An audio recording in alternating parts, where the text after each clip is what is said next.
मळलेलं पीठ उन्हाळ्यात फक्त ठेवलं तर ते 4 ते 5 तास सुरक्षित राहतं. हिवाळ्यात जर ठेवलं तर ते थोडं जास्त म्हणजे 7-8 तास सुरक्षित असतं.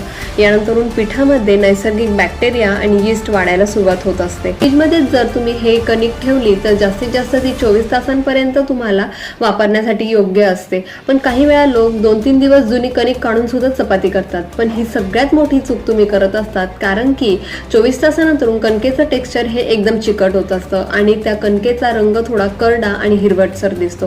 तसंच वास हा आंबुसल्यासारखा येत असतो.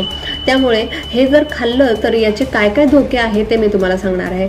अशी कणिक खाल्ली तर फूड पॉयझनिंग, उलटी, जुलाब, गॅस, पोटात इन्फेक्शन हे सगळे गोष्टी होत असतात. तसंच लहान मुलांनी नाही तर वृद्ध लोकांनी